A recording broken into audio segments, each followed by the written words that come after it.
जय हिंद। हमने पढ़ा बजट और अभी हम देखते हैं कि कुछ जो भी इम्पोर्टेंट टर्म्स बच गई हैं उसको हम देख के क्लियर कर लेंगे। अब इंडियन इकोनॉमी ख़त्म होने वाली है तो शुरू करते हैं। जो भी इम्पोर्टेंट टर्म्स हैं जो अभी तक बचे हुए हैं उसको देख लेते हैं। ठीक है, पहला है बेरोजगारी पे। कुछ टाइप के बेरोजगारी होते हैं जिसको हम देख लेते हैं। अनएम्प्लॉयमेंट कितने तरीके के होते हैं। तो चक्रीय बेरोजगारी, इसमें क्या होता है, व्यवसाय चक्र में गिरावट के कारण श्रमिक अपनी नौकरी खो देता है। व्यवसाय चक्र में जब गिरावट हो जाएगी तो जो एम्प्लॉय होंगे अपनी नौकरी खो देंगे, जो श्रमिक होंगे अपनी नौकरी खो देंगे। ये कब होता है, जब विकसित राष्ट्र में मंदी आती है।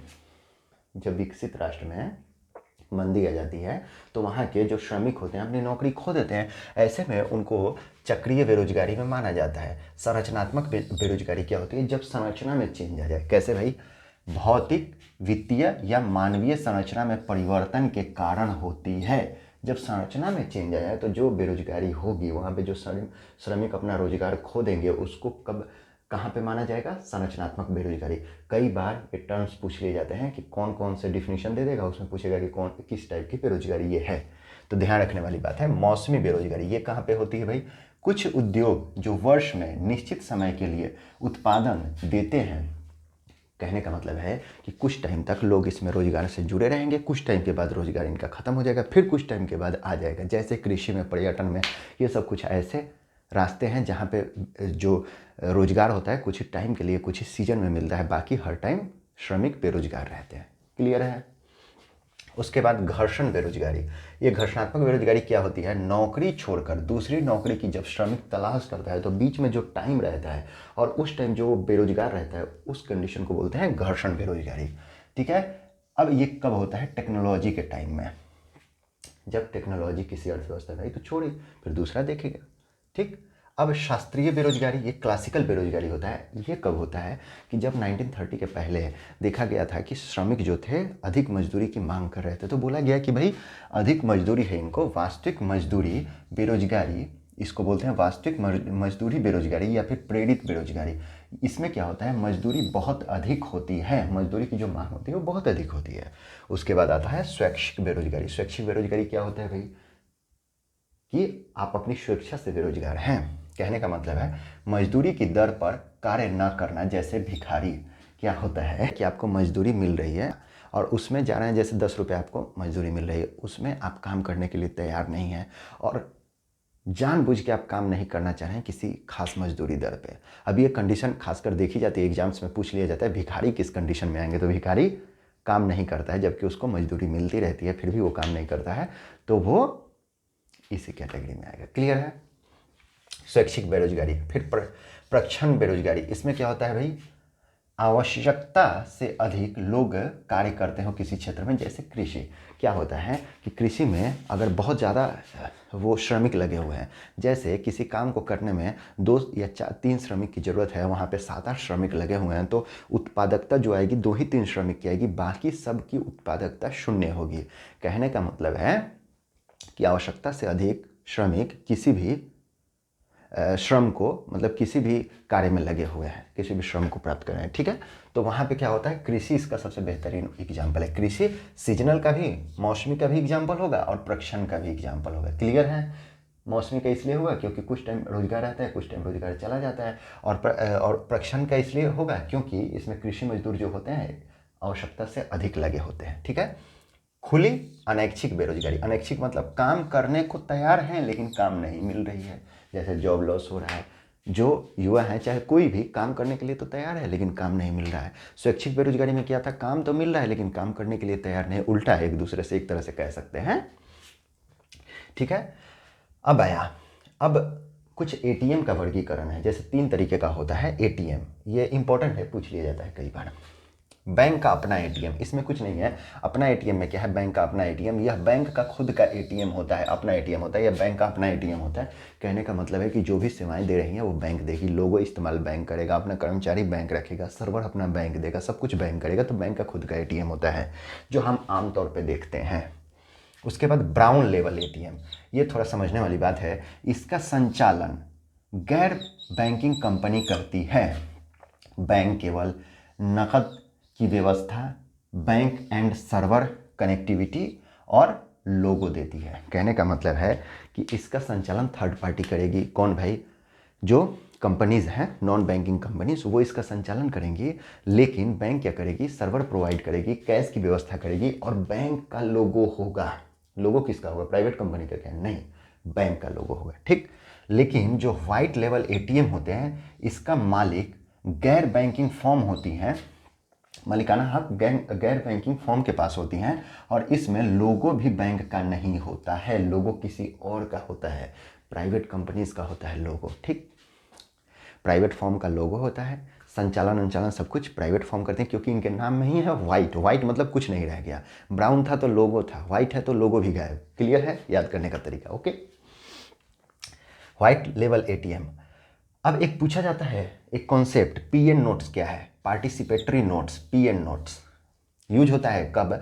इसको बोलते हैं offshore derivative instrument. Offshore derivative instrument इसको बोलते हैं, पी नोट्स को। ये क्या होता है? देखिए, जब भी विदेशी निवेशक आएंगे तो सेबी में उनको रजिस्ट्रेशन अनिवार्य है, लेकिन अगर कोई सेबी में रजिस्ट्रेशन नहीं करवाना चाहता है, सेबी जो शेयर मार्केट को कंट्रोल करती है, आरबीआई जो मुद्रा बाजार को कंट्रोल, तो मतलब अगर शेयर मार्केट में पैसा तो लगाना चाह रही है एफबीआई के द्वारा, लेकिन वो रजिस्ट्रेशन नहीं करवाना चाहती सेबी में, तो इसके लिए एक तरीका दिया गया है पी नोट्स का। ठीक। इसमें क्या है? ऑफशोर डेरिवेटिव इंस्ट्रूमेंट्स इसको बोलते हैं पंजीकृत विदेशी पोर्टफोलियो निवेशक। पोर्टफोलियो निवेशक, ठीक, पोर्टफोलियो निवेशक द्वारा विदेशी कंपनियों, हेज फंड और विदेशी संस्था को जारी किए जाते हैं, जो सेबी में पंजीकृत हुए बिना भारतीय शेयर बाजार में निवेश करना चाहते हैं। ठीक। अब इसमें क्या है? वित्तीय बाजार। वित्तीय बाजार में होता है दो तरीके का बाजार, मुद्रा बाजार और पूंजी बाजार। ये सारे टर्म्स हैं, बस एक बार ध्यान रखिए, एग्जाम में आता है, पूछता है, इसलिए लिखवाया गया है। काफ़ी इंपॉर्टेंट भी है कई सारा इसमें। ठीक। जैसे ये बेरोजगारी वाला इंपॉर्टेंट है, उसके बाद नीचे भी इंपॉर्टेंट आएगा अभी मुद्रा वाला, ये भी इंपॉर्टेंट है, ये भी पूछ लिया जाता है कई बार। तो मुद्रा बाजार, मुद्रा बाजार 1 वर्ष से कम की परिपक्वता वाले वित्तीय उपकरणों का कारोबार करते हैं, तो उसको मुद्रा बाजार में डालते हैं। जैसे 1 वर्ष से कम होना चाहिए, इसके एग्जाम्पल है ट्रेजरी बिल, वाणिज्यिक पत्र। अब पूंजी बाजार क्या होता है भाई? अधिक समय की परिपक्वता वाले उपकरण इसमें आते हैं। इसमें कम समय का, इसमें अधिक समय का। मुद्रा बाजार में कम समय, पूंजी बाजार में अधिक समय। हाँ, अधिक समय के लिए परिपक्वता वाले उपकरण होते हैं। अब इसमें आता है मंदरिया। मंदरिया और तेजरिया। मंदरिया क्या होता है कि सूचकांक को शेयर बाजार में ये कम करता है। पहले इसमें बता दे रहा हूँ, उसके बाद मंदरिया शेयर को बेचकर लाभ अर्जित करता है। ठीक।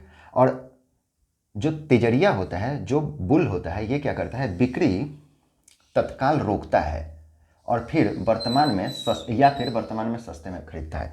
क्या होता है कि जो बियर होता है वो देखता है कि लॉन्ग टर्म में आने वाले टाइम में घाटे में जाने वाली है, तो अपने पास जो शेयर रखा रहता है वो उसको तेजी से बेचना शुरू करता है। ठीक। जो बुल होता है वो देखता है कि लॉन्ग टर्म में फ़ायदे में शेयर मार्केट जाने वाली है, तो शेयर्स जाने वाले हैं फ़ायदे में, तो क्या करता है कि अपने पास जो उसका है उसको होल्ड करके रखता है, बेचता नहीं है। साथ ही साथ दूसरे शेयर भी सस्ते दामों में खरीदना शुरू कर देता है। ठीक है। पहला क्या था?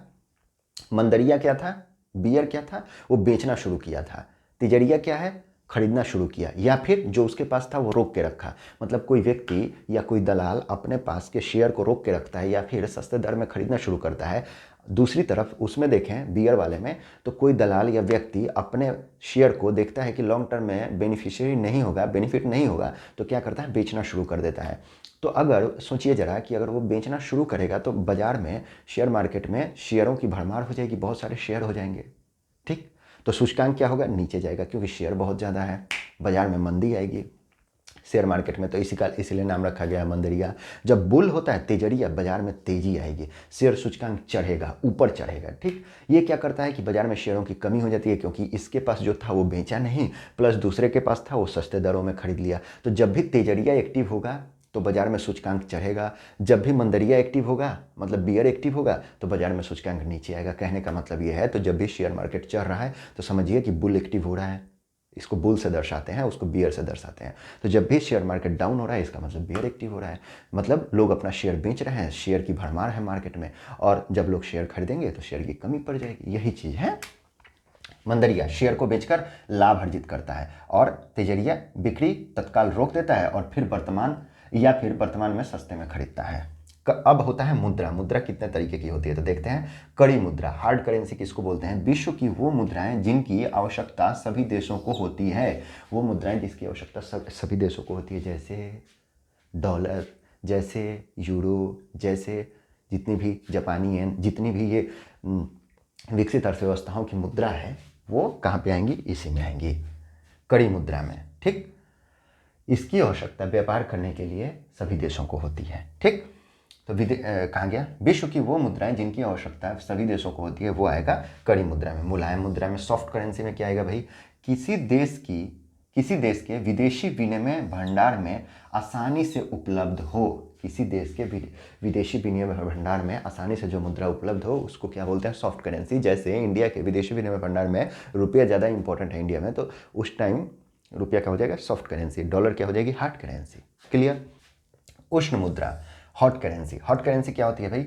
कड़ी मुद्रा का बाह्य पलायन हो रहा हो तो उस टाइम कड़ी मुद्रा हॉट करेंसी होती है। हॉट करेंसी कड़ी मुद्रा होती है। लेकिन जब कड़ी मुद्रा का किसी अर्थव्यवस्था से किसी दूसरे अर्थव्यवस्था की ओर पलायन होने लगे, कुल मिला के ये है कि जब FDI हमारे कंट्री में आया, लेकिन निवेशक देखे, जो इन्वेस्टर थे, जो फॉरेन के इन्वेस्टर थे, हमारे कंट्री में पैसा लगाए लाभ कमाने के लिए, लेकिन जब देखे कि हो सकता है इंडिया में लाभ कमा रहे हैं, लेकिन हो सकता है कि वो क्या नाम है, US में उसको ज़्यादा लाभ मिल रहा है, फेड रिजर्व अगर उनको ज़्यादा लाभ दे रहा है, कुछ ऐसी नीतिगत उपाय किए जिससे US में उनको ज़्यादा लाभ मिलेगा लॉन्ग टर्म में, तो तुरंत यहाँ से निवेशक पैसा खींचेंगे, US की इकोनॉमी में डालेंगे। तो जैसे ही एक तो डॉलर में निवेश किए थे, तो जैसे ही डॉलर यहाँ से पलायन करने लगा, वापस जाने लगा, हमारे में जो FDI आया था वो कम होने लगा, सीधे निवेशक US की तरफ रुख कर लिए, क्योंकि उनको तो फ़ायदा कमाना है, चाहे इंडिया में कमाए चाहे कहीं और कमाए। तो US में देखे कि फ़ायदा हो रहा है, मान लीजिए, तो US में जाके पैसा लगा रहे हैं, तो उस टाइम वो जो हार्ड करेंसी थी, डॉलर थी, वो जाने लगी अर्थव्यवस्था से, हमारे अर्थव्यवस्था से US की तरफ। तो उस टाइम वो कौन सी करेंसी हो जाएगी? तो वो हो जाएगी उष्ण करेंसी, हॉट करेंसी। ठीक है, उसके बाद आता है उष्मित मुद्रा, हीटेड करेंसी। हीटेड करेंसी क्या होता है? किसी अर्थव्यवस्था में कड़ी मुद्रा का तेज पलायन होता है के कारण घरेलू मुद्रा का मूल्य ह्रास होता है। कहने का मतलब कि जब US के जो इन्वेस्टर थे, बाहरी इन्वेस्टर, वो हमारी कंट्री से पैसा निकाल के सीधे US में जाके इन्वेस्ट कर दिए, तो उस टाइम US की जो मुद्रा, जो डॉलर हुई, US में जो जा रही है डॉलर हमारी कंट्री से, वो तो हॉट करेंसी हुई, लेकिन जो हमारी अपनी मुद्रा है वो अपनी वैल्यू लगातार खोने लगता है। ऐसे में जब उसकी वैल्यू गिरने लगेगी, मतलब डॉलर के कंपेरिजन में रुपया कमज़ोर पड़ने लगेगा, तो उस टाइम रुपया को बोलेंगे हीटेड करेंसी। जो कमज़ोर हो गई उसको हीटेड, जो मजबूत सी से आगे बढ़ रही है उसको हॉट। हॉट और हीटेड में कन्फ्यूजन होता है, तो थोड़ा ध्यान रखिएगा। जो हार्ड करेंसी होती है वो हॉट करेंसी होती है जब वो पलायन करने लगे। जो सॉफ्ट करेंसी होती है वो हीटेड करेंसी होती है, क्योंकि उसका मूल्य ह्रास हो रहा है हार्ड करेंसी के पलायन के द्वारा। ठीक है, क्लियर? काफ़ी पूछा जाता है, ये बहुत इंपॉर्टेंट है। ठीक, सस्ती मुद्रा, चीप करेंसी क्या होती है भाई? सरकार द्वारा अपने बॉन्ड को उसकी परिपक्वता अवधि के पूर्व ही खरीदा जाता है, तो ऐसे में उसको क्या बोलते हैं? सस्ती मुद्रा। परिपक्वता अवधि है, उससे पूर्व ही खरीद लिए, परिपक्वता अवधि के पूर्व ही खरीद लिए। उसके बाद महंगी मुद्रा, ये क्या होती है भाई? सरकार बॉन्ड जारी करती है, तो जिस मुद्रा का प्रवाह सरकार के कोष में होता है उसको क्या बोलते हैं भाई? महंगी मुद्रा। क्या हुआ कि सरकार ने बॉन्ड जारी करके निवेशक, मतलब मार्केट से पैसा उठाना चाहिए, बॉन्ड जारी करके मार्केट से पैसा उठाना चाहिए, तो जो पैसा उसकी ट्रेजरी में आएगा सरकार के, उसको क्या बोलते हैं? उसको बोलते हैं महंगी मुद्रा। और सस्ती मुद्रा क्या होती है? जब सरकार के द्वारा अपने बॉन्ड को उसकी परिपक्वता अवधि के पूर्व ही खरीदा जाता है, तो क्या बोलते हैं इसको? सस्ती मुद्रा। क्लियर है? सस्ती मुद्रा, महंगी मुद्रा, और भी कुछ टर्म्स हैं जिसको हम नेक्स्ट लेक्चर में देख लेंगे। उसके बाद इकोनॉमी खत्म हो जाएगी। अगर लेक्चर अच्छी लगी हो तो लाइक कीजिए, शेयर कीजिए, सब्सक्राइब कीजिए, अच्छी चीज़ें ज़्यादा से ज़्यादा लोगों तक पहुँचाइए। जय हिंद।